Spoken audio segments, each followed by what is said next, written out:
Welcome to Oh Brother, a podcast of three brothers trying to figure it all out, with your hosts, Brandon, Collin, and Aaron. On this week's show, it's only a clothing test. Happy Wednesday. Happy Wednesday to you. It is indeed a Wednesday. Oh, sorry. I'm going to slide my mic over. Yes. Nice. It's finally fall Wednesday, right? Like that's what. Oh yeah. This has been a lot of fall recently. Yeah, burr. Yeah, right. The very last week of October, it was like, oh, by the way, 40. Like, I mean, I'm glad, but it's a bit shocking, right? Same. Well, we had I have a project sitting out there for, I hired a guy to come and do. Our back door has, I don't know, it's moved or whatever, but when it's shut, there's still like, I don't know, an 1/8 inch to 1/4 inch gap between it and the sealant, the yes. door seal, which is yes. perfect. And so like if I just shut the door, I can make it seal. But then whenever I use the deadbolt, that's whenever the gap appears. So I'm like, okay, so I either have security and knowing nobody's going to break into my house, or I'm going to spend $1 bajillion on heating this winter. And he hasn't had a chance to get out yet because he's very busy and booked up like every capable repairman is. Oh, yeah. And so 'tis the season. I had to go out and I had to buy some extra sealant to put on the door to kind of fill the gap in the interim. Yeah, we just have like our back door kind of does that, but it's like just a little bit. So we just bought some of that. I don't know. I don't remember even what it's called. It came in a big roll and we just sort of like cut as much as we wanted and then just glued it to the door so it kind of seals up when it's shut. Yeah, so that's not the most durable fix, but you know, it's right. fine. Well, that's what I had to do. Is I had to go and it wasn't glued. It was kind of just this self-adhesive. Yeah, that's why. On the door. I don't like that. I was wanting to find because I had replaced the stuff that's actually slides in the door frame, the actual sealant that's supposed to go there, and insulation. I had replaced that, and I kept on trying to find one that was thicker, but apparently they make one size, and they're like, only that'll be good, that'll be fine. And I'm like, no, I have a bigger gap than that. They're like, no, that's not possible. Get two. No, nobody does. Why would no? We make it to fill a 1/4 inch gap, and that's going to be fine for you. And I'm like, I mean, it's one of those things like standardized things, but like they don't, whenever you have an old house or like, houses just like shift around, yeah, and they settled in, and that's probably what happened to our door, right? That apartment just settled later, and it's just the bottom corner. It's just like doesn't seal like the rest of the door, so it's just like, well, so we just kind of jam it in there, and it's fine, but. Yeah, and you make it work. But yeah, no, so anyway, that is still sitting out there. So I saw the temperatures for this week, and I was like, yeah. So ran to Lowe's and got that little extra seal to put around our. Just got a hay bale. Just stuck a hay bale in front of my door. It's fine. Don't worry about it. Yeah, no, I think it's a freeze warning. Is it tonight? Perhaps. Is it tonight? I think it perhaps is. I think it's tonight, or at least here it's tonight. Oh. But the whole rest of the week's been. It's like, oh no, we're going to be cold now. Like, oh, okay, how exciting! So, yes, I've been trying to sort out my cold weather cycling apparel. Very exciting, right? Yes. Like, yeah. How's that? Which one of these jackets is not too heavy to die if you start riding a bike in it? Pretty awesome. And I've come to the ultimate conclusion that I must have a cycling cap because I just have to look goofy as all get out, right? That's like the official. Oh. I mean, that's how you know you're doing it right, basically. When you're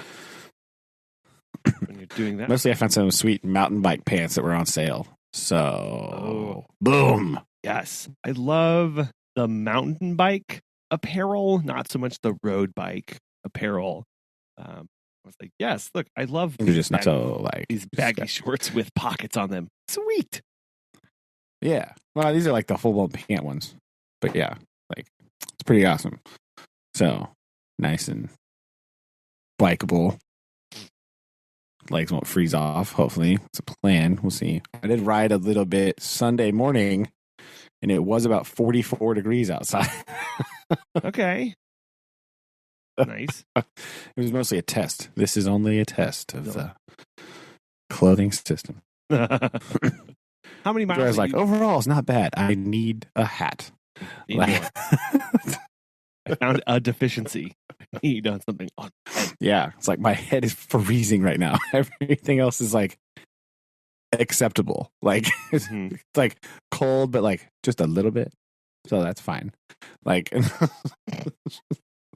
well, so how many miles are you putting in a week, or how often are you actually trying to get out there? Well, it's been really busy, so I've only been going out on the weekends. Really, it's just like one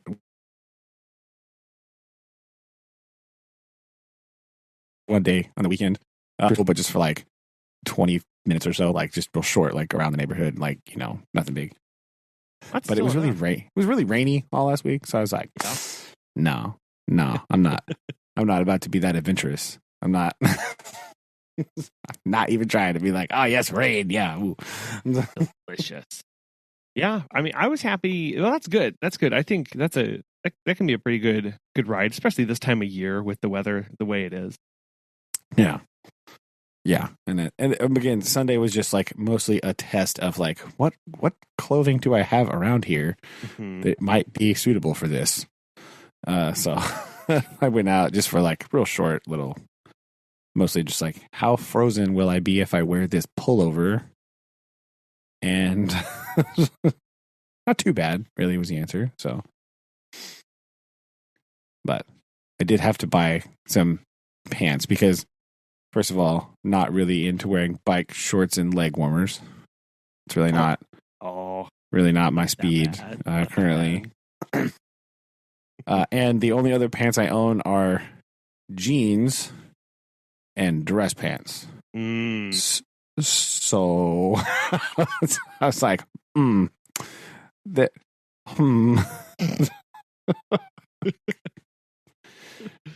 that's really not a great variety. No, that is not quite going to cut it. Not quite good enough for what I need here. So I had the experience of buying some jeans recently, and my last pair lasted forever. So far, in fact, that like I haven't really been through this process in like a couple years. Mostly because when I got to MDC, I got all of my pants paid for by the state. That's true. So here's your regulation green pant. Go. I did have green. Yeah, they were very nice.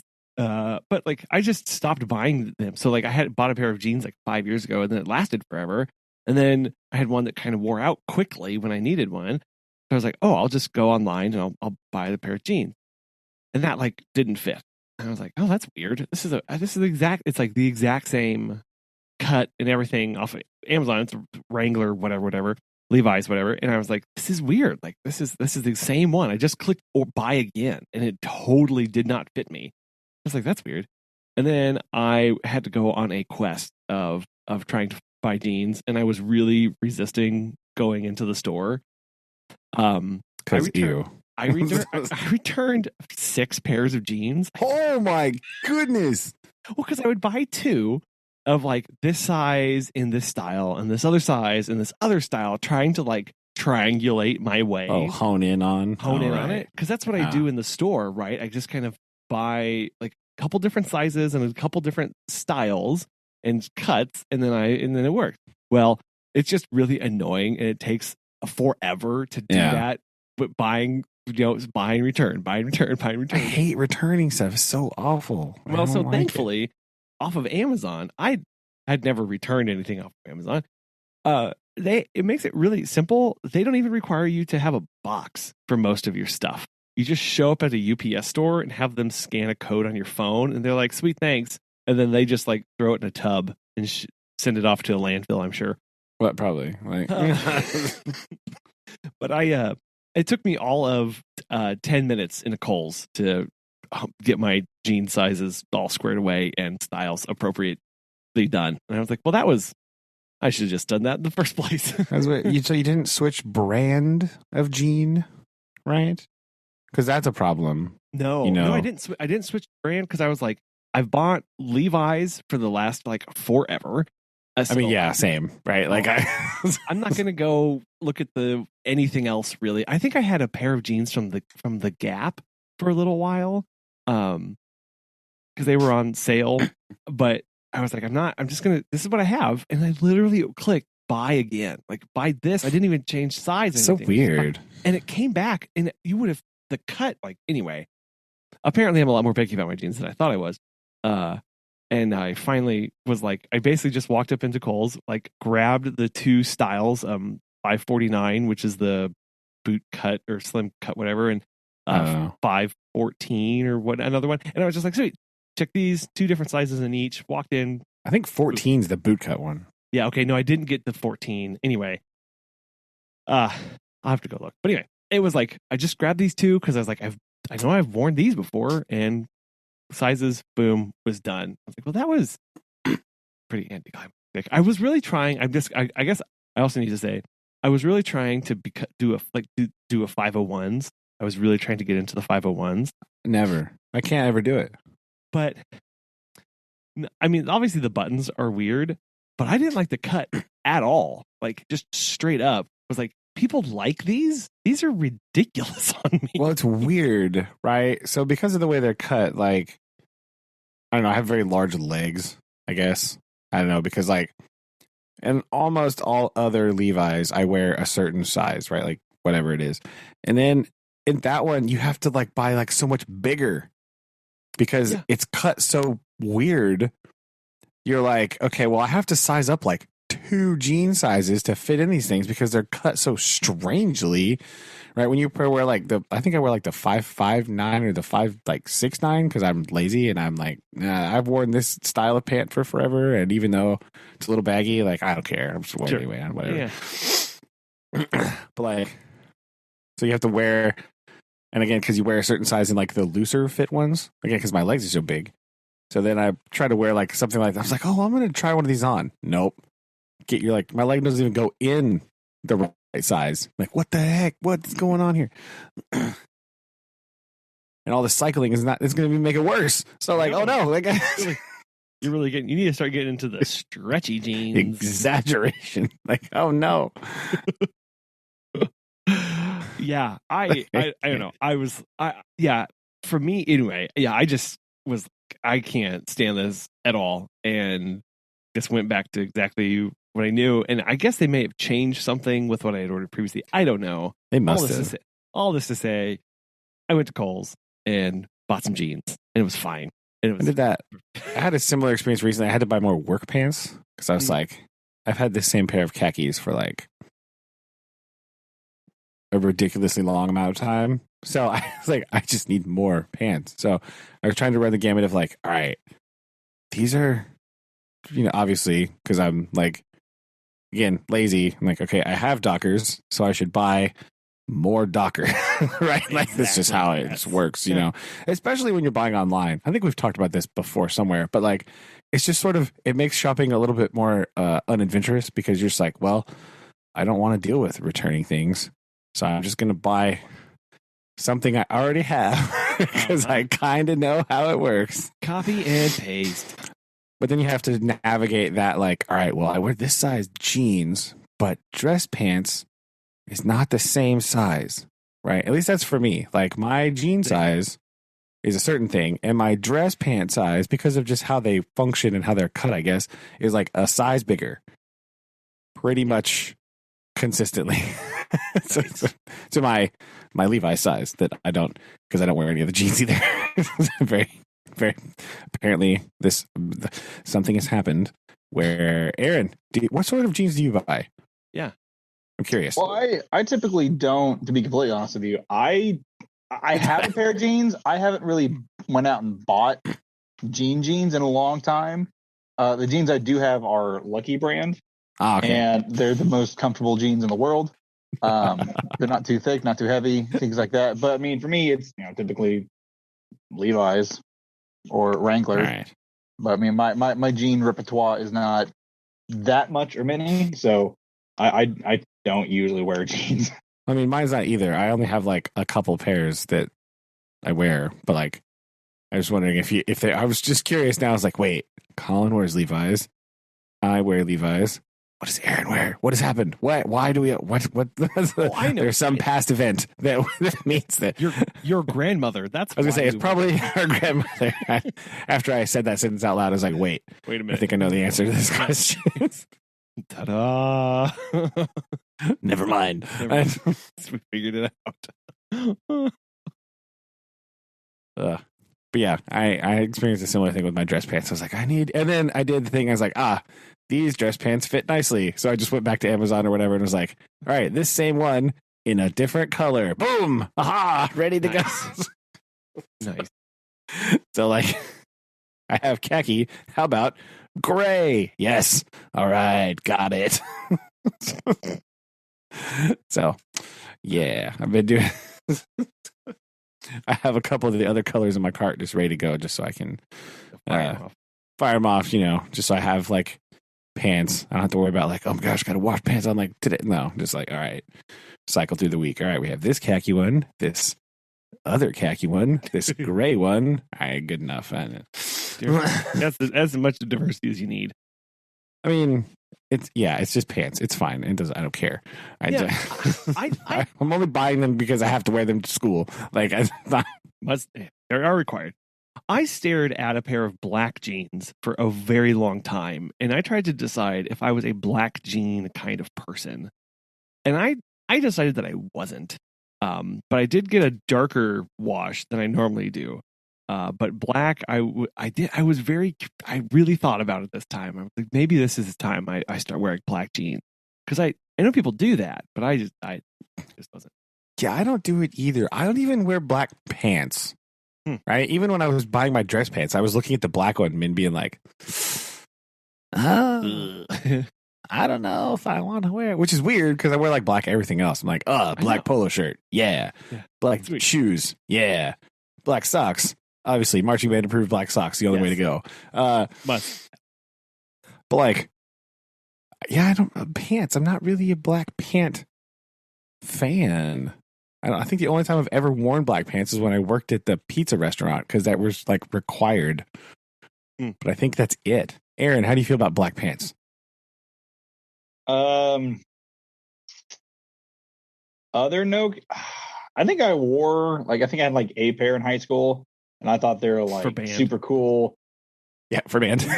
No, our grandma wouldn't let me. Our grandma would not allow me to wear those. Like, I better not see jeans. So I think I was too scared to wear them. Okay, but I had like a pair of black pants for like the longest time. But after high school, like I just never wore them again. So I can't say that I wore them or ever considered myself to be a black pants wearer. But yeah, I owned a pair, and that was about it. Interesting. I think I might have a pair, but I don't. In the depths of my closet, but I can almost guarantee you they probably don't fit, and I couldn't really tell you the last time I wore them. So probably, yeah, I don't even know. So I might possess some, but that doesn't mean that I've ever worn them. Yeah, I didn't even take them into the room to try on. They just sat there staring at me back at and then they also had gray jeans, like I don't even know how to describe these, but they weren't like a jean material, but they were right next to the jeans, so it really was like a gray kind of like slack-ish, but the same cut as the jeans that they were sitting next to. Oh, and I weird. was Very Are they confusing. Dockers? Because the Dockers that I bought are like the jean cut ones. So I'm like, haha, they're like dress pants, but they're cut like jeans. Take that, boss. Haha, got him. But I think it might be Levi's stab at getting into that market too, maybe, because they also had like khaki kind of versions where they were like, "Ooh, they're boot cut, but khaki," and I'm like, "Oh, I'm maybe yeah, I need to. I don't. Something has happened with my jeans here. I'm just sort of thinking about it. Like at one time I had both like rather dark wash and like the normal color of jean, right? Like the lighter one, not like the super light one, but like the light-ish one. Yeah. And I guess I just must have worn the light ones the most, because the only ones I have left are like the really dark wash color ones. Yeah. And I'm looking over here at my laundry and I'm like, wait a minute. I only have these dark washed, but I only have like a couple pairs of jeans anyway, but like, I think they're only dark ones. I don't think I have. I think all my light ones are wrecked. I must like them the best, and I must have thrown them away. Oh no. Yeah. I went with two pretty darker washes than I think I've gone through in the past. So we'll see. I have jeans. So I might need to investigate that. Yeah. So I don't know. I don't really care, but like enough of pant shop corner. Sorry. It's important starting topic of the thing here. I don't know. Airman, how has your week been?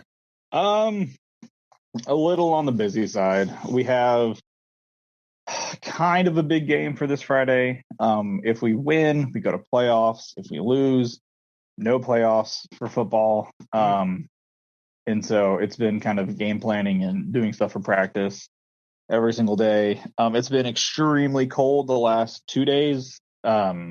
Monday was atrocious, of just like a little, like we actually had like somewhat sleet and rain. Ew. And it, like in the low 40s. And then Tuesday wasn't much better. Today was still cold, but the sun was out. And so we have that coming up. We have what is it called? Observations from our principal coming up. Saturday we had OSU's homecoming, which the assistant coach actually that I work with, his family got tickets for the suites at Boone Pickens Stadium, which go for like $700 a piece, and they somehow managed to get 6 of them. And so Shelby and myself went to OSU's homecoming. We did walk around, which is a really big deal. A lot of the fraternities and sororities make these really big, like outdoor, like wood and paper mache mosaics of something OSU and Stillwater related. And we did walk around, and then we did some OSU, some shopping, and then we went to the game. And you have to take like a special elevator all the way up, and then you go to this whole separate level, and there's like free food. And like it's all like really fancy things, and then there's like a bar like every once in a while, so we got to like eat and partially drink for free. And then we got to go sit out on like the second level, which is really, really good seats. And we watched the game, and then we drove back, and then I had film and stuff on Sunday. But basketball season's ramping up, and so since I'm doing the 6th grade teacher sponsor stuff, I have to go to some of the basketball games and do concession stands. So that's coming up. And then I'm just getting ready for softball and baseball season. But we just got to get through this Friday, which if we do win, we will be playing like the number 1 team or the number 2 team in the state for our class size. So both those teams 45'd us really, really quickly and very easily in the regular season. So it may, knock on wood, be a short-lived playoff, but my school hasn't been to a legit playoff in many, many years. So this will be a nice little first year experience. So I'm pretty excited.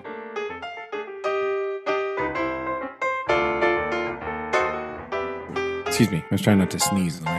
So, is there anything worse than working at a concession stand at a school? Because it's kind of terrible. Working concession stand with 6th graders. That's what I'm saying. That sounds like this is a terrible idea. What they do is that each grade does volunteer work for like concessions or gate stuff or like different athletics, and the money that is given or is obtained from that, a portion of that goes to like their big pot for that grade. And so when they're seniors, that goes to their prom. And so they start when they're in 6th grade and work all the way up. So either I am going to have like one student show up, or I'm going to have like 20, and our concession is like very, very small. Ooh. And so I have a good group of 6th graders, but outside of school, they're kind of rambunctious, and it might just get to the point, and I'm like, or just be like, you know what, just leave, just go home. I got this. Mine are rambunctious inside of school, so like I don't even know. They're ridiculous humans, but and so that's what, and it's me, and the other sponsor is the band director, which he never there unless it's like for band related stuff. So it's pretty much just gonna be me at like all the basketball games that we're doing this. But I think for the season there's only 3 or 4 games that I actually have to stay late, or there's like one tournament. So I get to watch some basketball. Like our basketball facility is actually kind of nice. The concession stand is just like very, very small. So I'm excited, but I'm not, because I was like, oh man, I get to go to some basketball games. Oh, I have to also corral like 6th graders to get them to come to this thing. So I have a lot of kids that are really like go-getters, but I'm gonna have to be handling all of the money and literally directing a small 6th grade force to do things. So I'm not super thrilled, but don't put your hands in the popcorn. What are you doing? Like so much that. Yeah, kids want to talk to me and be like, "Hey, coach! Hey, coach! Hey, coach!" Like, just go talk to that lady. I'm selling candy bars. Get away. Yeah, so it's going to be fun, but I'm probably going to be miserable. So yeah, that doesn't. I wasn't going to say fun. That's not the word I was going to use, but yeah. Yeah, we don't do that for our classes. We only do that. They do that in the high school for like the clubs, like FBLA or choir or some of the other acronyms that I can't remember. Like, I don't know. The alphabet clubs, right? You know, I don't know. I'm not in high school. 6th graders don't have clubs. So they just have like, don't be late to class club. And no, you can't go to the bathroom again club, right? We have those clubs now. Yeah. Where's your pencil? Why do you not have a pencil club? That's the one. We need to work a concession stand just so we have money to buy pencils. That's what we need. Oh. Nice. Sorry. It's all right. Other than back doors not working, Collin, how was your week? We're well. We're well. I am I think finally shaking off the last little bits of my COVID fun. I except I still cannot taste or smell anything. So I've heard that one's the one that lasts the longest. Yeah. So well, I mean, one of the things, like it takes forever. Like yes, I have heard this as well, and some people have come out of it with like totally altered taste or like things. No, just a few food items no longer taste the same. So it's weird because I still get really cravings for food where I'm like, oh, it sounds really good right now, some shrimp tacos, and then we go and get shrimp tacos and I'm like, I don't know why I'm eating this. It tastes the exact same thing as everything else that I've had today. Yeah, it tastes just like cardboard. Hooray. It does. But it's my little brain fizz at that time while I'm eating it, because I'm like, well, I know I usually like this, so this is making me happy.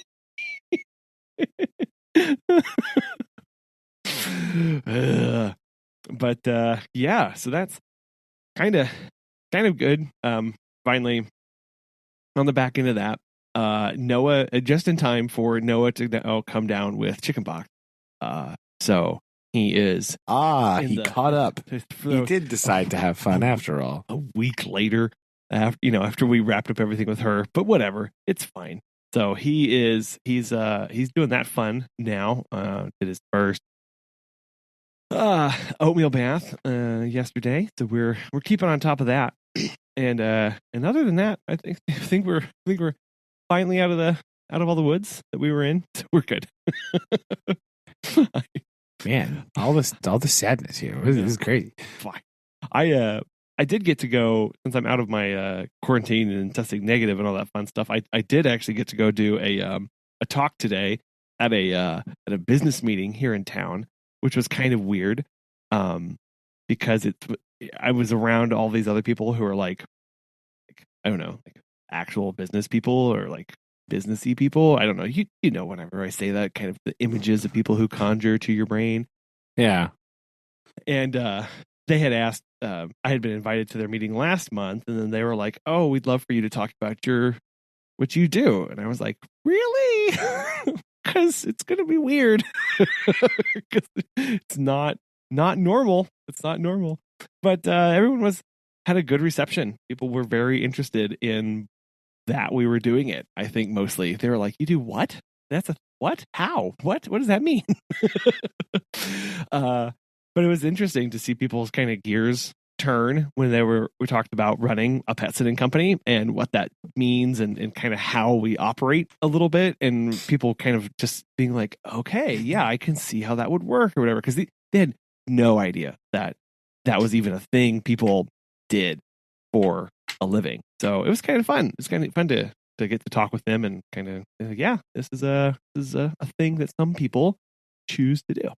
That mainly like me. Here's my card. Do you have a pet? They did say, it's not a sales pitch, right? You're not trying to convince people to use your services.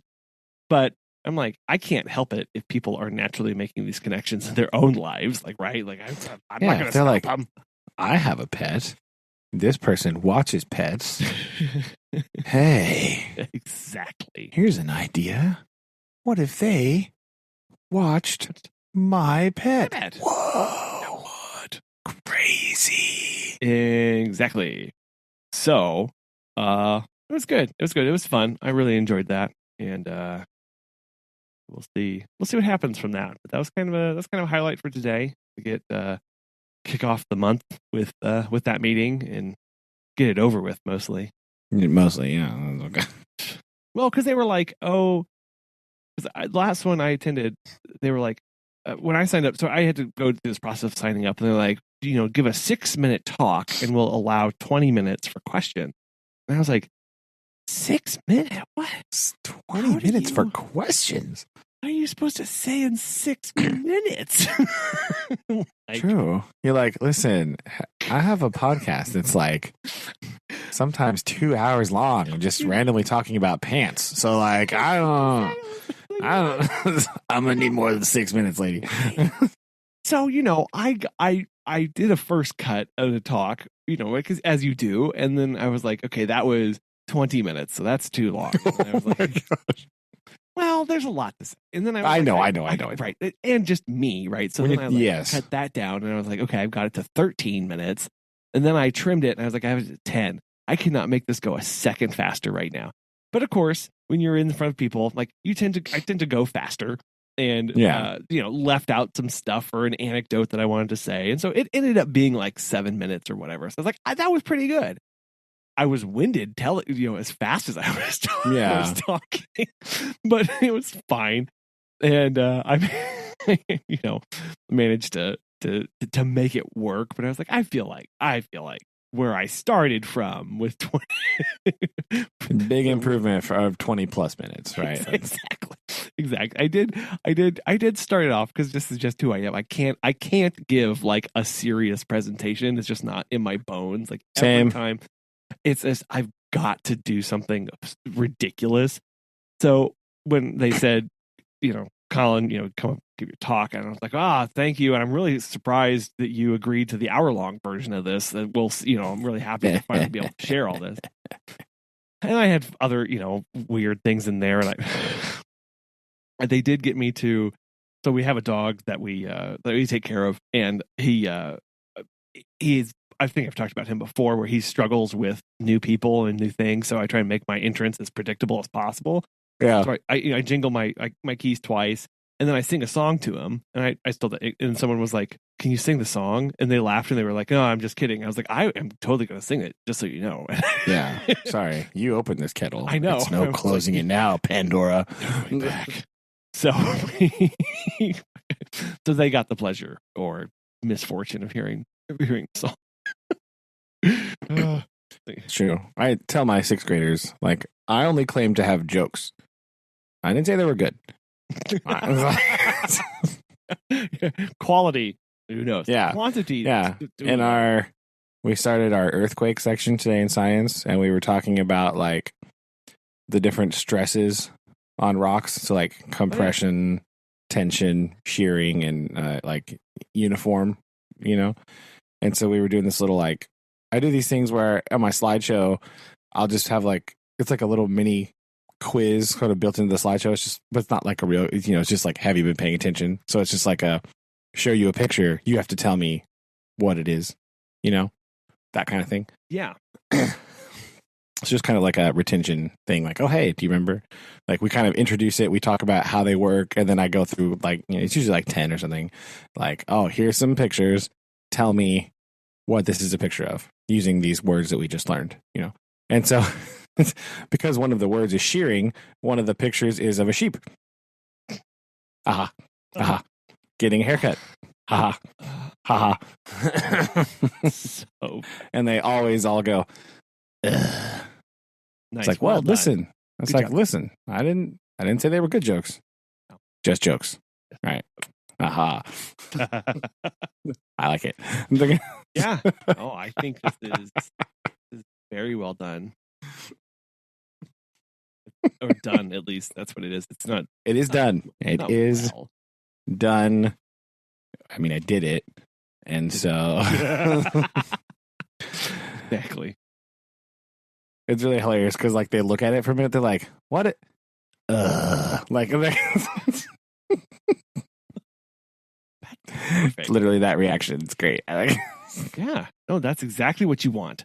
It's exactly. I mean, it's exactly what I want. That's exactly the reaction I was looking for. Like, they don't know that they filled your reaction. Yeah. That's what I was hoping for. Your eye rolling. Like, exactly. It's like you may think I'm disappointed in the fact that you're disappointed, but you've actually just made my day. This means I succeeded. Yeah. I'm trying to make you feel like I feel when you tell jokes. Right. Boom. Terrible. In case there's any confusion. Absolutely terrible.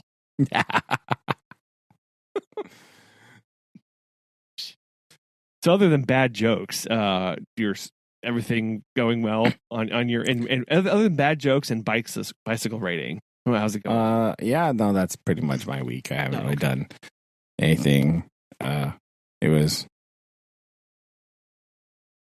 pretty uneventful. We took a quiz. Nice. Yay. That was exciting. Was it? Volcanism quiz, Reno. Vulcans, fun. Yep, gotcha. Yeah, no. Volcano quiz. Oh. Good times. So we did that. I really haven't done anything this week. It's just been sort of like a blur of like craziness. Just like, oh, yep, nope, yep, here again. Oh, I'm really tired. Oh, here I'm going to get like kind of that, like on repeat mode. Yeah. Just because we had a lot of stuff at school, just like stuff that I had to get done and do. And we started new units and we're finishing old ones and just like I don't know what that is. So that was about it. Other than Susan's birthday was yesterday, so I did birthday things. We went up and had dinner with her mom and everything. So pretty good. That's about it. I don't think I've done anything else. Other than, yeah, the heck. Other than, yeah, biking in the cold. That was that was a big the experimental cold weather cycling. That was sort of the highlight of my week, really. This so far. Like, I mean, cold. Susan went hiking with her friend. Where to? To see the foliage, and then so I was like, well, I'll just go ride around the neighborhood while they're gone and see how it goes. So I know the trees around us always tend to do pretty well, but everyone's been saying that they're not as good as they should be because it was so dry this year. Well, it's so dry and so warm for so long. It's like I said, it's only been cold for like a week. Yeah. And so it's been like, oh, here it is. Surprise. It's fall. Ready, set, go. Ta-da. Yeah. Ta-da. So, yeah, they went to, where'd they go? They went to that Dogwood Canyon thing down by Branson or whatever. Oh, yeah, absolutely. They went down there and went hiking. They really like it down there. So they've been a couple times. So they go down there for like full day of like, oh, wow. Hiking, right? Not like, because she usually goes to like Roaring River, sometimes they go down there, but they wanted to go out down to there to see all the foliage and all the stuff and everything. So they had a good time. It was good fun. And then pretty much it. I think they're coming over this weekend, maybe, perhaps. I think they are. For just like supper, just like hang out and stuff. So that's gonna be. I'll tell you about it if they come next time on the show. Boom, there you go. Yeah, well, that's an update we can look forward to. Good. I do have friends. People like me sometimes, so that's a big things. Right.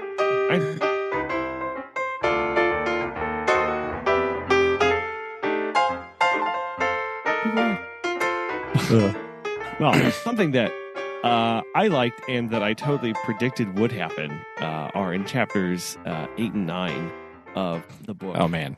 That we... Oh, yeah, true. Oh, man. Can I tell you?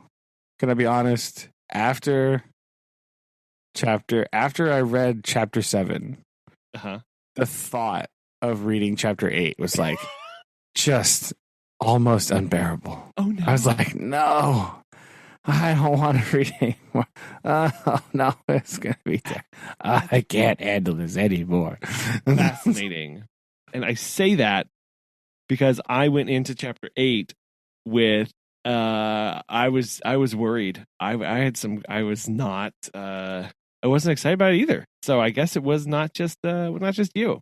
I did feel kind of like it was a drudgery to get started in chapter 8, and then yeah, I know it was not chapter 7 really did sour kind of my reading of the book. Yeah, it's so weird. It just doesn't fit. I can't figure it out. Because, yeah, sort of 8 and 9, they make sense again, kind of. Yeah. For the majority of it, it's just like, meh. And then, it was all weird. So. So go ahead and start us off there, Collin. Tell us about. Oh, man. Yeah. Chapter 8. Let me click a button here. Chapter 8. So last we were our star pony boy had learned a thing or two about being a Soch and had some humanity instilled in him. And then they go and they go to see Johnny, who's still in the hospital, and the nurse really doesn't want to let him in. But they get in to see Johnny, and he does not look well. Things are not going well for Johnny at this point in time. Yeah, I mean that's pretty much it. They go in, they talk to him. He like can't really talk. He's like, you know, he's in a bad way. He even says, "I'm pretty bad off, ain't I, Pony?" Like, yeah. He goes through. He says some things. You know, he's like, I used to talk about killing myself. I don't want to die now. It ain't long enough. 16 years ain't long enough. And still, he talks about, there's still things that I haven't done yet that I want to do.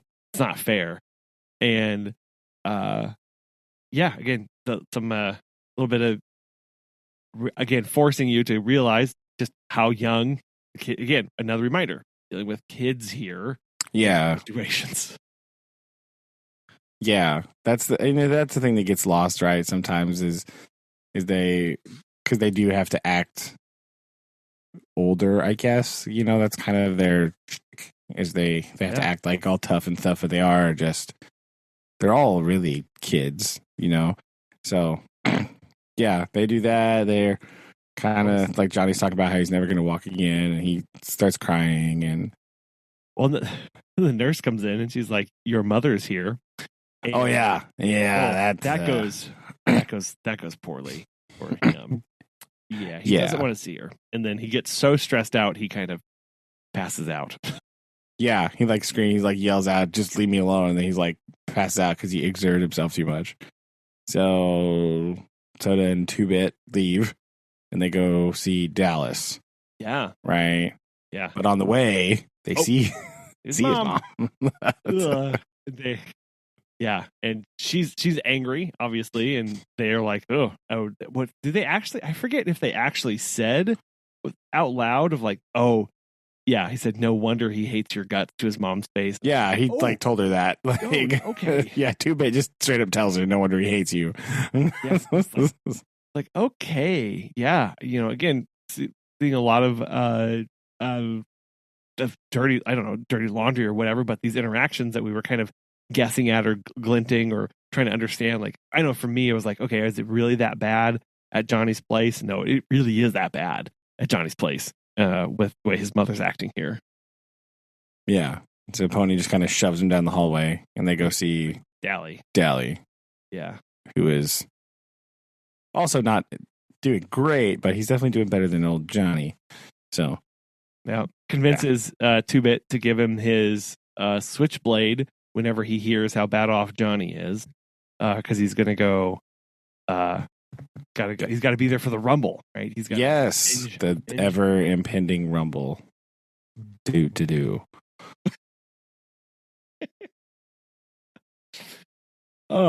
And and for some reason, shortly after this, they didn't want to hitch a ride back home, and 2-Bit is suddenly concerned with how Ponyboy is doing. He looks sick or something, and yeah, you just sort of realize that you're not feeling good. You shouldn't go to the thing, Yeah, so Pony isn't doing well. Like they keep saying that. He keeps just like downing aspirins. 2-Bit asks him if he's okay because he like feels hot, like he is pale, I guess. So like there's something wrong with Pony. Like not real sure exactly what, but he's not feeling well. No, apparently something is off. And this is just before, I think, the oddest segment up until this point. That's saying a lot because this book has some dang weird ones. This was just coming up. Oh yeah, but just like total non sequitur. 2-Bit throws out, the only thing that keeps dairy from being a soc is us. And I was like, yeah, you're like, what? I'm sorry. What? At no point of the description of dairy through this entire process did I think he was going to be a soc, or they kind of felt like they were holding him back from something. But then, yeah, well, I mean, you got to hint out a little bit that he is like not living to his potential, but because he's working for Pony and Soda, right? Yeah, but his potential to was like supposed keep to the family together. Was supposed to be like academics, right? He was supposed to be. They talked about how smart he was and all this. Yeah. All this stuff, and that to me, that was the potential that they were talking about, not anything about like social class or anything along those lines. Yeah.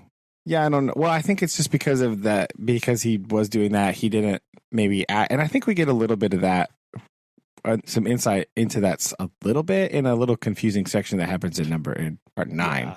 Oh yes. Here, so we'll come back to that in a minute, but anyway, that was just kind of thrown out to me as a non sequitur.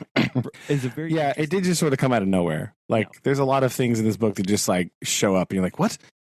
Why would you? What? Like I don't.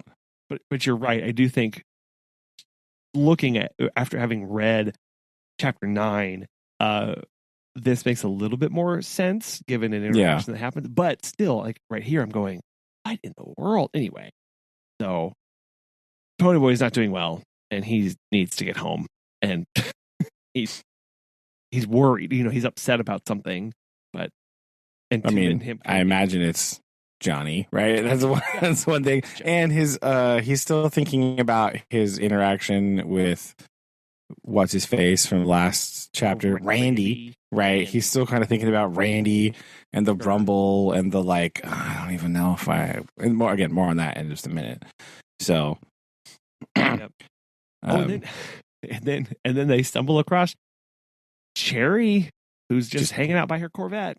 Yeah, just chilling, like I guess to deliver a message or something. Like she's the message runner. Yeah, is the way it sounds like. Yeah, that's kind of what it. Yeah, because she's delivering the message about it's a no weapons rumble, right? Mm-hmm. Just no weapons. That's it. So, they were trying to make sure everyone's on the same page for that, because apparently there's different varieties of rumble. There are weapon rumbles, there are blade rumbles, and there is just I believe they refer to it later as the skin rumble, which sounds slightly distressing when you say it that way, but like, just fists only, right? Like, no. Yeah. And then Pony, for some reason, decides that he's going to tell Cherry that she needs to go and see Johnny. Yeah, he's like, he like yells at her all of a sudden. Like, talking about like non sequitur, he just like all of a sudden just like goes off on her. You're like, dude, what? What? Stop it! Like, what are you talking about? Oh, well, it's because he's like, so this is how I saw it. Because he is so passionate about Johnny. He's asking, like, because she asks, she says, "How's Johnny doing?" She asks, she's the one to broach that topic, and he goes, are you going to go see him? She says no. And he killed my boyfriend, bro. Like, stop. Come on, what the heck, buddy? He didn't see that, because he had said, he says it was the least she could do. It was her boyfriend who caused it all. And then he realized, he was like, oh yeah, your boyfriend who Johnny killed. Oh yeah. So he put his foot in his mouth big time here. Well, yeah, but then he like goes off and he's like starts yelling at her. That's okay. It wasn't Johnny's fault. Bob was Boo's hound. He's like, I want you to see him. Or I wouldn't want you to see him. You're a traitor to your kind and not loyal to us. Do you think your spying for us makes up for the fact that you're sitting there in a Corvette while my brother drops out of school to get a job? Don't you ever feel sorry for us? Don't you even try to give handouts and then feel high and mighty about it? You're like, what? Pony, what the heck? Where did this come from? Are you just like screaming at her all of a sudden? Like, yeah, that was okay. So that's good point. Okay, I understand that part. I was trying to figure out where that came from. Yeah, there's no lead up to that at all. Like, yeah. And I guess he's angry at Cherry through vicariously, or I don't understand. Like, he's angry at Bob, and so he's taking out those aggressions and frustrations that he has towards Bob on Cherry, because I guess so. She's standing up for him, right? She did say, she was like, well, he wasn't half bad, and that's not the part. The boozed up Bob was the one who did all that stuff, but the other nice, you didn't know him, and Ponyboy's sitting there going, all of this is Bob's fault, and you're still defending him. but he does throw some low blows here, and he's lashing out at her. Very, very. Yeah. And I mean, if we're going to play blame game, Pony, really, the reason that you were in that park to begin with is your fault. Yeah.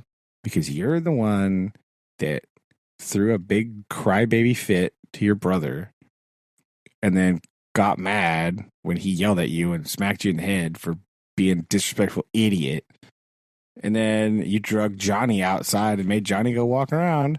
So this is kind of your fault, Pony Boy. This whole thing is really your fault. I don't know if you are going to realize that ever. Probably not. But it's kind of on you, man. Probably. Not to victim blame here, but like if I'm following I'm just sort of following his rationale, right? If he's blaming Bob for all this, like, well, I mean, yeah, Bob did start it, but you should have been home also. So like there's really because what I'm trying to get at here is like you can't there's nobody's fault really. It just sort of happened.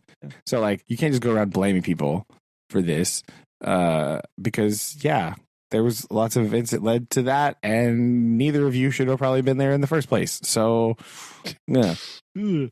We don't have any time for that level of introspection because we've got more talk about sunsets before. Oh my gosh, the sunset! I can't. Yeah, after like screaming at her and biting her head off, he's like, "Hey, can you see the sunset real good from the west side?" Like, Pony, like, dude, come on, what are you doing? You can see it real good from the east side too.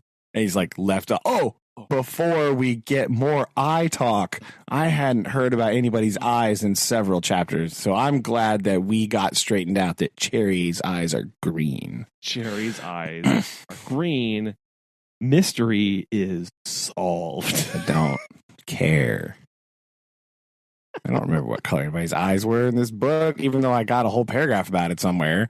I don't. Well, my brain, given modern proclivities to drop hints like that, I was like, did he say her eyes were green in a previous chapter, or did he say they were a different color? Is this actually Cherry? Has she been body snatched? Is it really Cherry? Is this actually Invasion of the Body Snatchers? I can't. I'm gonna have to go back, and I can't go back to chapter 1. That'd be terrible. That's a bad chapter 2. But that's where we talk about eyes forever. Yeah, I don't. It's not that important because we have to move on to chapter 9, which starts with kind of more. It started off very much reminiscent of chapter 7, which I immediately detested because it's just them doing stuff. They've got to kill time, right? Yeah, but now this one made more sense to me, right? Because now it's almost like he's describing, because now it's almost Rumble time, right? And so all of them really, he's sort of describing this like pre-Rumble ritual to you, right? And so you get the feeling that this is definitely not the first time this has happened, right? And they have a way to do it, and they talk about how they do all the same kind of stuff, right? So when he starts talking about these things, it's kind of like this part, at least to me, made sense because it felt like Pony's letting you in on the pre-Rumble ritual in his house, how it goes down, what it looks like, right? Because they start talking about like they're taking a shower, they're it seems weird, right? But they're taking a shower. And they're putting on like a certain type of clothes, right? So they're getting on their greaser uniform. Yeah. You know what I mean? Like they're getting on their t-shirts. They're putting their jeans on. They're fixing their hair. They're making sure they're all cleaned up and ready to go and looking, quote, tough, right? Like, well, so at least you don't wear coats because nobody gets cold in the Rumble and it messes with your swing. I mean, yeah, right. I mean, that's kind of important information, right? That's something that you wouldn't. Like that little nugget was like, oh, okay, yeah, that makes sense. So this part at least made sense to me much more so than the rest of it. That's how I took it anyway. I missed all of that because I was reading more in the shadow of doubt that's creeping up and into Ponyboy's mind through. Oh yes, that's true too. Right, like that's what the presence that you see throughout all of this is. As they're going through this, he's asking everybody like, why do you like to fight? Why do you like to fight? And he even has this thing here. But again, we're talking about being introspection of self. He goes, what kind of world is it where all I have to be proud of is a reputation for being a hood and a greasy hair? I don't want to be a hood, but I even if I don't steal things or get boozed up, I'm marked lousy. Why should I be proud of this? Why should I even pretend? Pretend to be proud of it. And then he goes into talking about hair again. This like questioning, why am I doing this? Why am I going through this to make it look like this? Because I'm not proud of this. This isn't what I want. Yeah, right. And I think that's an interesting thing. But it's interesting that he's doing that while doing the ritual, right? He's talking about like, this is what we do, but why? I don't want to do this. Like, so it's kind of like a contrast between like, here's the pre-rumble ritual, here's everything that you do to get ready, but then here's his feelings about it and how he feels about the current situation. Mm-hmm. So, and then he does start asking people about why they like to fight, and it's a very broad answers from like, Derry likes to prove that he's tough. Soda's like bored, right? Like it's like, I mean, why not? 2-Bit's like, yeah, everybody else does, so why not? Like. Yep. And then there's a brief fear that Derry's not going to let him fight, because he's looking bad. He's looking bad, even though he's popped 5 aspirin. It's a lot of aspirin. This kid's liver is in trouble. Very bad. Oh, and then they get to so I did enjoy this part where they are getting ready, or they leave they're ready to go to the Rumble, and they go into this weird like skit or like rhymes and we got to back up just a minute. Oh, sorry. Right before that. Okay. What you talking about, like weird things that come out of nowhere? Why is everybody a gymnast? What in the holy hand grenades is this nonsense? Like he went to the YMCA one time. He went to the YMCA one summer, and then he came home and taught everybody all the gymnastics he learned. So they like go out the door, and like Soda and Derry like are fighting, like play fighting like brothers do, because brothers are idiots. Let's be real. And what? I mean, yeah, it's true. I'll own it. Like they go, and he chases him outside. And he does like a flip, and then like Soda goes out and does like a flip down the stairs too, and then Steve, who I forget exists, and I have no character traits for Steve. Steve does some flips, right? Like 2-Bit knows. You're like, what? Yeah. Why does everybody just like backflip or no hand cartwheel? Yeah. Like, that's the weirdest thing that they're just like, oh yeah. Like the only excuse you get is, well, Derry taught it to us because he thought it might come in handy in fights. So you're like, what? Yeah. How? How does it do that? Spectacular entrances whenever you really make a pizzazz on somebody. This was this like, okay, this would be the dance routine from West Side Story at this point, where they are like literally leaping and somersaulting and backflipping out of doorway. Yeah, that's all. I was like, what the heck what in the world? Yeah, I thought that was so weird. You're right. Like, just this was that I completely just blacked out on that part. Because then it's made even more bizarre that they then go into like a weird like off-Broadway production style recital, right? They go from like, we're tough, from greasing up, I don't want to put on a jacket because mess with my swing, to pirouetting out the door, and then going into these I don't know what this is, the sing-song to each other back and forth in mock preparation for what they're about to do. yeah, I was really caught off guard by this like production monologue thing that they started doing. Like it's apparently they do it frequently because they all have parts and they chime in at certain times. And I don't know what a JD is. I learned that about myself. I don't. I thought that was juvenile delinquent. Maybe. But it's I don't know if it's capitalized. Yeah, I don't know if we're referencing because they talk about like so I don't know if we're like making a weird James Dean reference, like a rebel without a cause type situation here. I don't know if I don't know if that's a thing that I'm missing out on. Because he says it more than once, right? Mm-hmm. But he does say like maybe it is juvenile delinquent, right? Because he says later, well, he's like looked like the model JD you see in movies and magazines. So I don't know if it was James Dean or juvenile delinquent, or maybe it's a word play where it's both at once.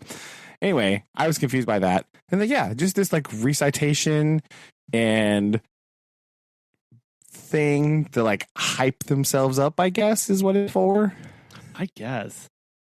I was just like, what kind of like magical mystery musical have I stumbled into in the middle of this book as we go off ready to do this? It was very bizarre.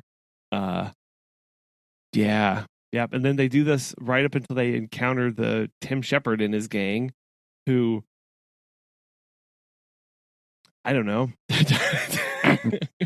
Yeah, right. So we get there and then we meet the other dudes that are backing them up in the Rumble, right? Mm-hmm. The Tim Shepard and the Brambles? Brumley boys. Brumley, yeah. The Brumley boys or whatever. Yeah. And these dudes are like apparently like actual just hardcore gangsters. Like that's what that's what I'm getting, especially from like the Brumleys. Like Tim Shepard, they're like rougher, right? So you get the feeling that like, I mean, he even says it somewhere, like their gang, right? Like the Curtis gang, I guess, because they all just like, so like Darian, Soda, and Pony, and then Two Bit and Steve and Dally and all them, and Johnny. They're just like a bunch of dudes, just like are friends and like hang out. But these other guys are like legit hoodlum gangsters, right? Like that's mm-hmm. Yeah, who are way more organized and yeah, like you said, like way more hardcore. Like way more hardcore, right? That's kind of the feeling I got. It's sort of like you have the Shepherd guys and they're like, all right, they're a little worse, you know, they're a little more like hood ratty or whatever. But then like the Brumleys are just like straight up hardcore, like crazy people. Like that's kind of the vibe you get. It kind of goes from like, well, Pony's dudes are just kind of like, they're just kind of like hang out and whatever. The Tim Shepard guys, they're a little bit more serious. And then the Brumleys are just like intense, like hardcore criminals, right? That's what. Yeah. And what they're involved in. I mean, they does say that the Shepherd's gang, when they start talking about like, oh yeah, it was weird because he like kind of insults the Brumleys, where he's like, I don't even think half of them could read a newspaper or spelled much of their names. And I was like, oh my gosh, yeah. Oh, because he thought it was weird that the leader of the Brumleys said, "Is he a good bopper?" And he was like, and Pony's like, he meant Rumbler. Like Rumbler's any better than Bopper? Like, what are you talking about?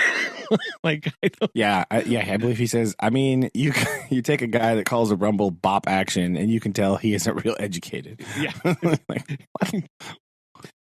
woo, like a kettle, meat pot. Like I don't know, it's just weird for them to be that pedantic about what it's called.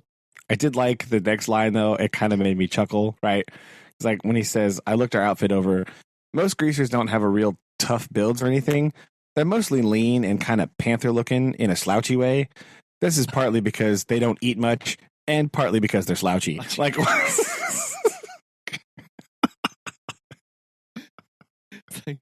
like I was like, what? Like, nice. Well done. Right? I was like I just thought that was funny. I don't know. Like, I don't. Pretty good. It was pretty good. Like they don't need a whole lot. and they're slouchy. Actually, as it turns out. Yeah. Of course. What a perfect explanation for why somebody is slouchy. Because they're slouchy. Exactly. Yeah. And then we Derry kind of gets put in charge of the pack of everybody here. Yeah, right? I guess just because he's the biggest dude. Kind of what it seems to me like. After we get the little bit about the other gangs, we're looking a little bit nervous because they don't usually fight without weapons. Oh, right. Which kind of speaks to their hoodness, right? Like they don't normally fight. They normally fight with like literally anything, including guns, apparently. So apparently they are also just into gunfighting. So they were nervous about not using weapons. Yeah.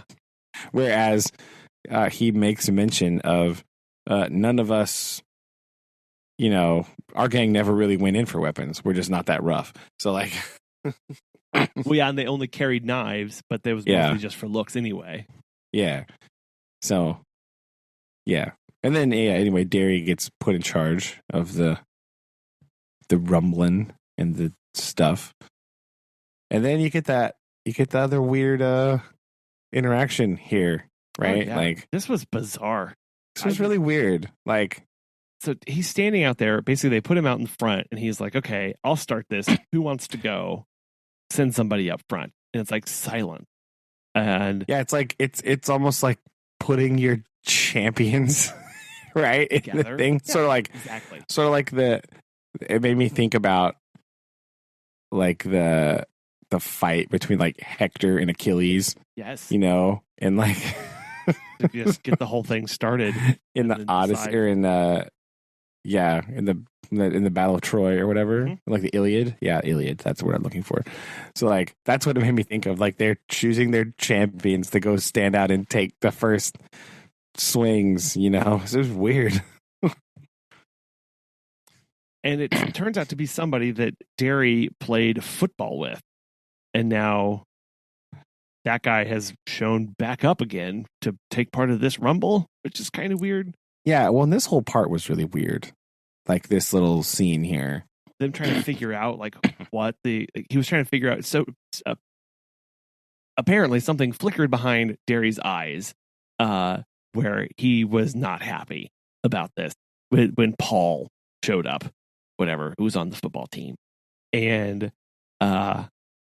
he couldn't figure out if it was this contempt, pity, hate, all of them. And Pony stuck it at this again, this kind of calling back to that. You realize when Two-Bit had said, you realize the only thing holding Derry back from being a Soch is us. And basically, Pony's saying Derry doesn't like Paul because he has contempt. Derry feels bad that he's the one now representing the Greasers when Paul is out here representing the Soches, I guess, is what they were trying to pin at. Yeah. He's kind of like jealous and ashamed a little bit. That's what he says. He said he was ashamed to be on our side, ashamed to be seen with the Brumley boys, Shepard's gang, maybe even us. Right? That's what he says that. Like, it's very weird.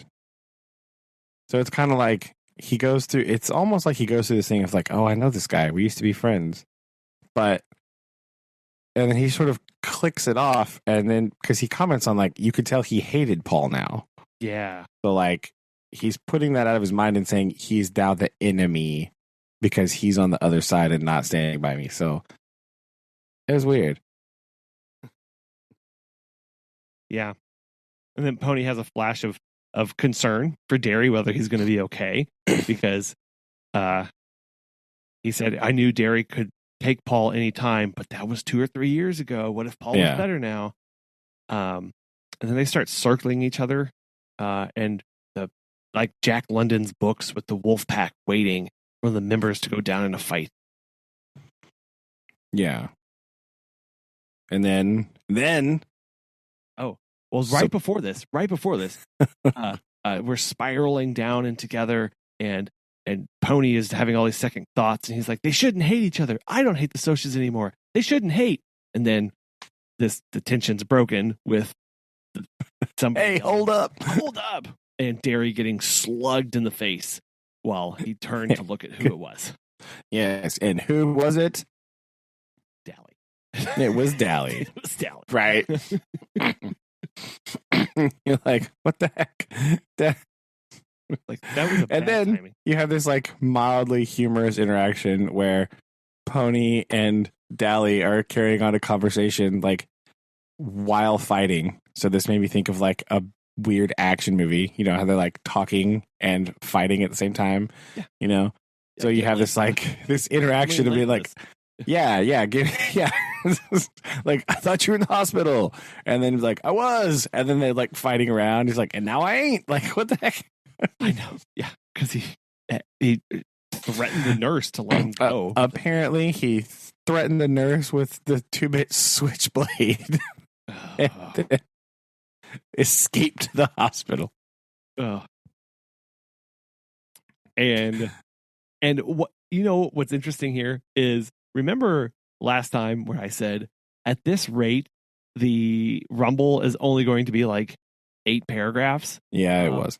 It was even less than that. It was like not very long. 4 or maybe 3 of actual fighting between there's some people getting punched and hurt and blah blah blah blah. Well, and it's hard to know because you are stuck with only Ponyboy here. Oh, yeah, and Ponyboy's decided like, well, all these guys are bigger than me, but Dally only really has one good arm, so I'm just gonna team up on dudes with Dally. Like that's what that's the extent of your thing. And then Ponyboy, I mean, to borrow an expression from the internet, Ponyboy gets wrecked, man. He is. Oh my gosh, he is pummeled. Yes, it's not good. Not good. Wrecked. He's like hanging on some. Like he's like getting beat up, and then Derry comes over and like whaps the dude that he's fighting, and then he teams up with Dally. He's like the weird thing where he like jumps on the guy's back, trying to like choke him, and then Dally's like punching him, and then this is basically just like straight up WWE right here, right? This whole section where he's hanging onto the guy's neck, he falls down, but he still just keeps choking him, and some dude comes up and just like kicks him super hard in the face, like. And then all of a sudden he's like, I blacked out, I could hear racket, and then I heard somebody yelling, they're running, it's over. You're like, what? Yeah. Like, wait, what? I was like, ta-da. But we don't have a whole lot of time to rest. He's groggily looking around on the floor, kind of surveying the carnage. 2-bit is... 2-bit also wrecked. Wrapped his hand, busted wide open, but he's happy because associates were running. Tim Shepard wrecked. Okay. And Derry, a humorous aside where the Brumley boy gang leader is like beating up one of his own dudes because he hit somebody with a pipe or something. Like, oh yeah, he put out a pipe. Yeah, and but we don't have time really to stay because Dally yanks Ponyboy up and is like, "We gotta go." And Steve has broken ribs. I forgot. Poor Steve, the guy that I care about so much. Poor Steve. Yes. Sorry. Had 3 broken ribs. Yep. Oh. And we gotta go see Johnny. Yeah, Dally's just like, we gotta go, and they just get up and basically just they make it to the T-Bird and they go. Yeah, and then they get pulled over by a cop. Yes, and that, like you would when you're ripping through town in a T-Bird, like but 1,000 miles an hour. Dally's real slick. He says he got in a motorcycle accident. I'm taken to the hospital. And they get a police escort all the way. Yeah, hilarious. I did think that was pretty good. The heck, man! Come on. I mean, it is funny. That is kind of very Dally, right? Like, always got a cover story. Yeah. And then he goes into this weird delirium, Dally, that Ponyboy can't follow, and so therefore, because Ponyboy is concussed beyond belief, and he cannot understand the world around him, and Dally is just like, Dally is rambling already, and then Ponyboy is delirious, so he literally can't understand anything he says, even though most of it doesn't sound like it's super understandable in the first place. Mm-hmm. Yeah, and he said a lot more stuff, but I didn't get it all. I had a stupid feeling that Dally was out of his mind, but he says he never talked like this, but I think now I would have understood it if I hadn't been sick at the time. I'm like, Yeah. You had a lot of things going with you against this, but Dally's basically raving about Johnny, telling him that you got to get hard, so you got to protect yourself. You got to, and that'll keep you out of trouble if you just get hard like me, and then nothing can touch you. But it's not really getting through. But they make it to Johnny after Dally whips out a knife to threaten the freaking doctor. Yeah, like, we gotta get in to see him, and the doctor's like, "Yeah, no, you're fine. Go ahead. You're his friends. Yeah, please put the knife down. You don't need to do that." Yeah, like oh my gosh. Yeah, and so they go in and see Johnny to tell him that they won, right? Yep. But Johnny's really kind of not impressed. He's like, fighting's useless, man. Mm-hmm. But he is impressed when Dally says, "I'm proud of you." That we're all proud of you. But that's what Johnny needed. Yeah. Well, they even says that's all Johnny ever wanted. Yep. Dally was proud of him. Mm-hmm. And he tells to Ponyboy, "Stay gold, Ponyboy, stay gold." And then Johnny dies. Yeah. Just straight up. Yep. And we see Dally. This hurts Dally. Yeah, Dally's not handling it well. Yeah. Yep. He tries to play it off initially. You can see where he's like pushes his hair back. He's like, "Yeah, never could get that hair back. That's what you get for trying people help you, you little punk. That's what you get." And then he punching the wall. Punches the wall and then bolts out the room. Yes. And leaves, I guess, leaves Ponyboy just in the room. Don't know. That's the end of the chapter. Is Dally bolts out, and we're left to figure out what happens next. So, these were kind of weird chapters. Again, I felt like chapter 9 moved really. Obviously, it moved really fast once we got past the cartwheels. Stupid cartwheels. I can't. That part, with cartwheels and the sing-songing back and forth. That all was like just blitzkrieg. Really wrapped up that chapter fast. I am a little, for something that was talked about a lot as being like a really big deal. Again, I'm a little disappointed, let down about the actual goings on of the Rumble. I know, again, we are being very myopic through Ponyboy's eyes, but it's still, even then, it wasn't. I guess it didn't even go on long enough to make kind of it worth it. All of the previous several chapters of talking and building up to it about how it was going to be a big thing. Yeah, and it is sort of strangled that way. It's hampered because you don't get to see why they ran away and gave up. Like, what caused that? Like, what happened? I mean, I guess ultimately it's not really important, but it's kind of annoying that you do get this big build up and then like nothing. Like, Ponyboy's just like knocked out for the whole thing, and so you don't really have any idea. You kind of are. It's kind of ambiguous as to how long it actually goes because he was kicked in the head. He like clearly does not have like a sense of time, right? Exactly. He's very like, it could have been like, I mean, it's 3 minutes. It could have been like 20. Like, we really don't know because again, most fights just in general are not like long affairs. No. You know what I mean? Like, they were pretty quick. I don't know about giant group fights, but like that's a little different, I suppose. But yeah, we're sort of left to wonder, like, well, what did happen, But that's just kind of because we do have Pony. Maybe we'll find out. Probably not, because We never find anything out in this book. Nobody ever tells Pony anything, probably because he never asked about it. So we just got. So we'll see. We're almost done though, so that's interesting. Yeah, so I'm trying to figure out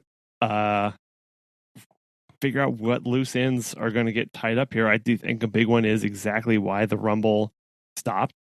And I wouldn't hold my breath for that one, right? We're just going to have we're just going to have Pony processing his new situation, I guess. And it's kind of weird because we have to figure out how we deal with the death of Johnny. Uh-huh. We are imagining that Pony is going to have to recover himself because he's just in like the worst way ever. Right? He's just like messed up. Well, and he's still got to go to juvenile court. So yeah, I guess. Yeah, I forgot about juvenile court already. No. So maybe that's the last big thing, right? We have the like what? How? I don't know. At this point, I'm like, I don't know how this is going to get resolved because we still have obviously Cherry and whatever's going on with that. We've got to deal with Johnny. We've got the court. But like, what's the interplay here? Are we going to see a healing and unifying of the classes working together, or is it really just going to end with and it didn't matter that this happened?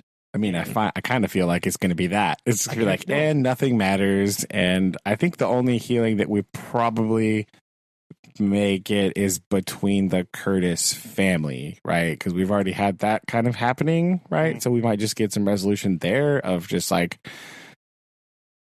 Pony, Soda, and Derry's new relationship now that they kind of are on the same page more, we'll see.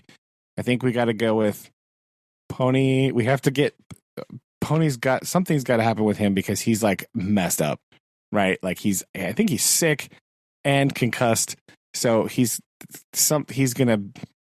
I'm scared the next chapter is gonna be like his mind rambling around as he's like in delirium at home, like trying to recover from his injury. Just like aimless paragraphs of like sunsets and Corvettes and dairy and horses and breakfast sandwiches. Just like, oh my gosh, what stuff. I'm terrified about what's happening next. Pretty much what's going to happen. It's just him. And we do also have to see how the rest of the crew reacts to the news that Johnny is dead. Yeah. Right? Yeah. So we got to see that. That's the other big kind of resolution here. How does everybody react to the fact that Johnny's dead now? Yeah. How will they react?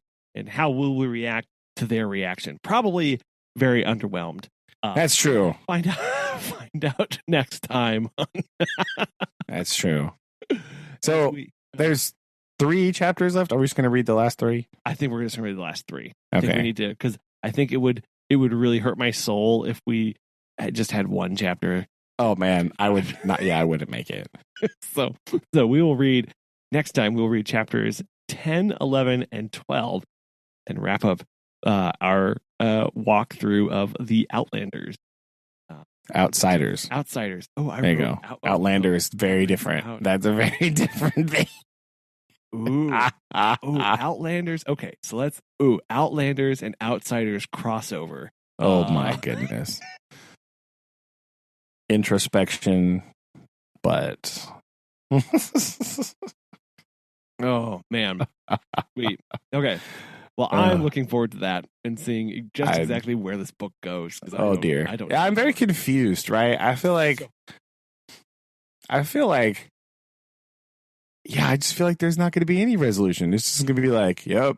And because what the Rumble is over, but like you said, does it actually change anything? No, probably not. Like, I don't. No, because there's no healing going on for anybody. They won the Rumble, I guess. They won, but like we've been told up at this point that it's not going to matter if you win or not. because it's just going to go back to normal because they're the Slayers, right? They have the upper. They always have the upper hand. It's like what? At no point we've had some people who have fallen away. Randy left and said they weren't. But that's all basically on the socius side of them. Like, oh, I don't want to fight or I don't want to do this. Blah blah. People having second thoughts, but then most people just still showed up and did it anyway.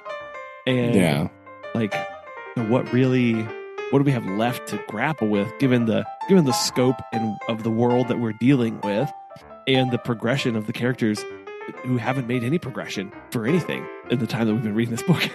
Yeah, I feel like the only other person that could possibly have any sort of strong response to this is going to be Dally. Because he's like 2-bit.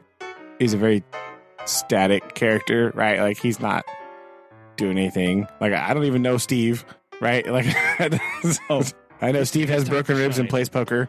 Chapter 10, Steve's chapter. The Stevening. Right, here we go. Dun, dun, dun. Right, like so yeah, I feel like the only people that have had any sort of progression are, I guess, Pony, Johnny, but his is over now, and Dally. And I'm slightly worried about Dally because his progression is going badly. Right? Some sort of rapid decline here. He's very manic. He's very under a lot of stress. He's freaking out. Wall bench and then ran out of the hospital. So I don't have good feelings about what's about to happen to Dallas Winston here. Yeah, where he's going to go. So, yeah, because everybody else is very static and for their reasons, and given the viewpoint that we have of them. So, I don't know where that's going to. Yeah. So all of our questions will be answered next or time. Maybe none of them will be answered. Mostly none of them will be answered next time. That's true. All right. Okay. Well, good. Sounds good. Until next time. Until next time. Okay. Love you guys. Love you too. Bye. Bye.